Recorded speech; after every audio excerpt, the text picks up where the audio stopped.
Olá pessoal, sejam bem-vindos a mais um vídeo do nosso canal. Eu sou o professor Olibário e vou falar com vocês hoje sobre o gargalo de von Neumann, que explica um pouco das limitações de velocidade dos computadores atuais.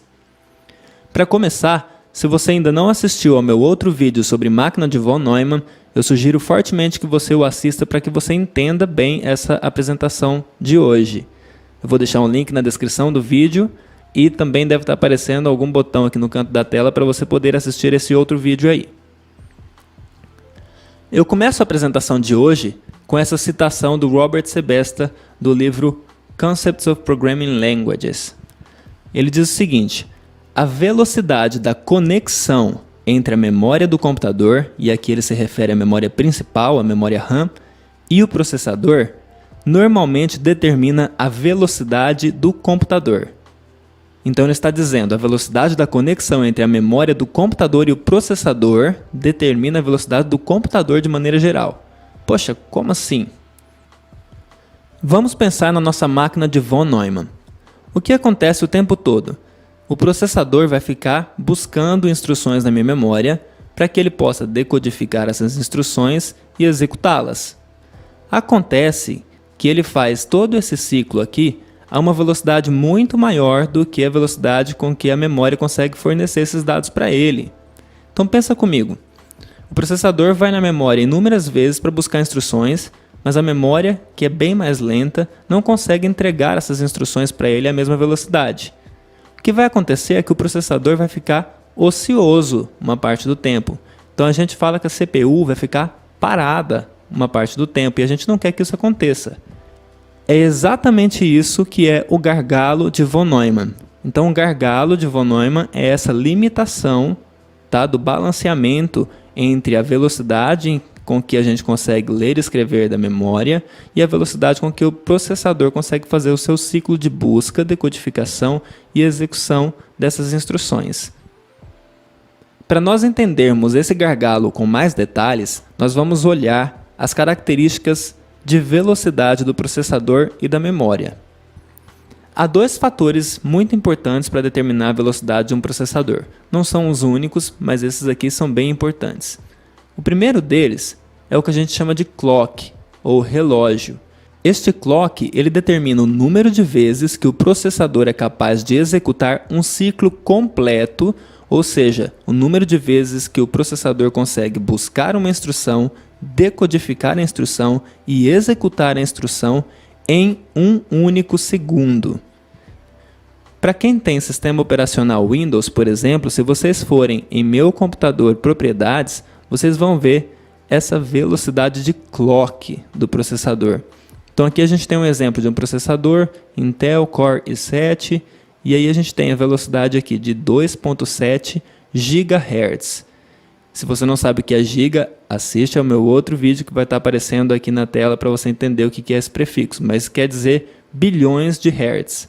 Se ele faz isso daqui em 2.7 bilhões de hertz, o que a gente está dizendo é que o meu processador consegue fazer aquele ciclo de busca, decodificação e execução 2.7 bilhões de vezes em um único segundo. Sim, é isso mesmo. E se ele precisar, se ele tiver muitas tarefas para fazer, ele pode aumentar essa velocidade para 2.9 GHz. A memória RAM não consegue fazer operações de leitura e de escrita nessa frequência tão frenética do nosso processador. Então, mesmo as memórias RAM mais rápidas, elas estão aí já na casa de gigahertz também, mas elas ainda são mais lentas do que o meu processador. Então, o clock é um ótimo parâmetro para a gente saber a velocidade do processador, mas não é o único. Um outro parâmetro de velocidade importante do processador é o número de núcleos que ele tem, ou o número de cores, né, que ele tem. Esses núcleos eles definem a capacidade de paralelizar as operações, ou seja, eu posso ter um processador, por exemplo, com dois núcleos, e aí eu posso mandar uma atividade para um núcleo e uma outra atividade para um outro núcleo e eles fazerem essas atividades simultaneamente, de modo paralelo. Com isso eu ganho velocidade no meu processador também. Se eu tenho um processador com um núcleo só, então quando chega uma outra instrução e a anterior ainda não terminou, ele precisa enfileirar essas instruções e ir executando à medida que elas chegam. O clock do meu sistema é uma forma de sincronizar as atividades do computador. Então imagine, por exemplo, um metrônomo de um instrumentista. Esse metrônomo vai ficar marcando um beat ao longo do tempo. É exatamente isso que um sinal de clock vai fazer. Então, ao longo do tempo, a gente tem um cristal de quartzo na nossa placa-mãe, que é um componente que vai ligar os outros componentes do nosso computador. E esse cristal ele vai ficar gerando pulsos elétricos na forma de uma onda quadrada, como essa daqui. Vamos entender melhor o que é essa onda quadrada? Essa onda, ela tem uma parte que a gente chama de base de clock, que é a parte mais baixa. Nessa parte mais baixa, a gente tem a tensão de 0 volts. Então, o nosso bit é 0. Tem aquele significado semântico, né, de desligado. Os topos do meu clock indicam que meu bit é 1. Então, nesses topos aqui, eu tenho o bit 1. Então, num sinal de clock, a gente tem o sinal sempre se alternando de 0 para 1, de 0 para 1, de 0 para 1. O tempo da parte de baixo é o mesmo tempo da parte de cima. Além disso, quando o nosso sinal está mudando de 0 para 1, a gente fala que a gente está na borda de subida do clock. Da mesma forma, quando o nosso sinal está mudando de 1 para 0, a gente fala que a gente está na borda de descida do clock. Então esse clock ele serve para sincronizar as atividades do meu computador. A gente já falou que o nosso processador consegue fazer o ciclo de busca, decodificação e execução bilhões de vezes em um único segundo. Bom, o que seria um ciclo nesse clock?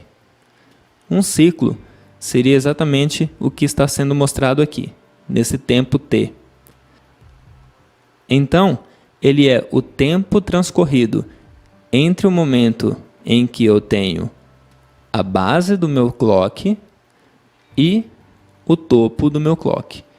Nesse período de tempo aqui, eu tenho um ciclo do meu processador. A gente sabe da física que a frequência é igual a 1 sobre o tempo. No caso, aqui aquela frequência de megahertz, gigahertz, vai ser 1 sobre esse tempo aqui que o meu componente consegue trabalhar. Tudo bem, professor Olibário, eu entendi então que esse tempo aqui é o tempo de um ciclo lá do meu processador. Mas como que esse clock funciona em termos de sincronização dos meus componentes? A gente tem componentes que funcionam da borda de subida. Então, o que significa isso? Ele vai funcionar quando o meu sinal estiver indo de 0 para 1. Então, nessa subida aqui. E há componentes que funcionam em bordas de descida. Então, quando o meu sinal muda de 1 para 0, ele vai funcionar.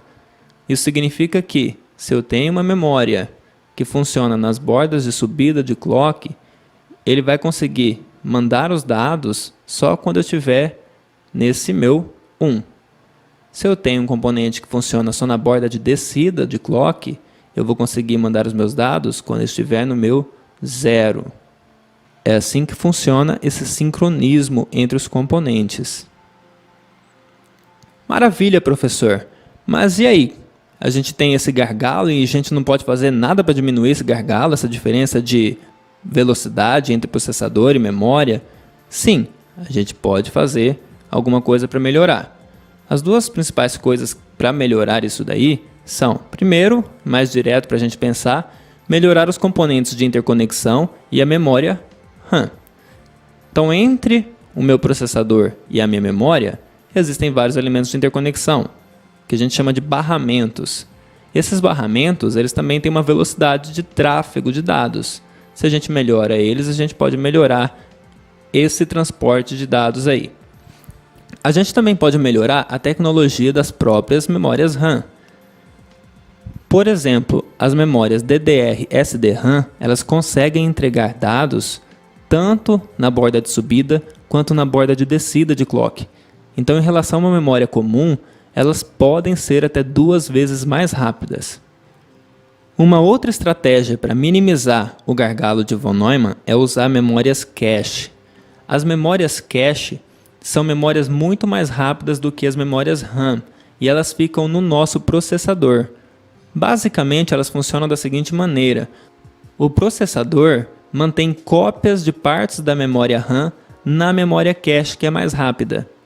Então, numa próxima instrução, se ele precisar dessa instrução e ela estiver na memória cache, ele não precisa ir na memória RAM, ele já pega direto da cache. Se você gostou desse vídeo, se inscreva no nosso canal, clique em gostei aqui embaixo e compartilhe o vídeo com seus amigos. Isso nos ajuda muito. Não se esqueça também de ativar o sininho das notificações para ficar por dentro de todos os nossos conteúdos. Um abraço e bons estudos!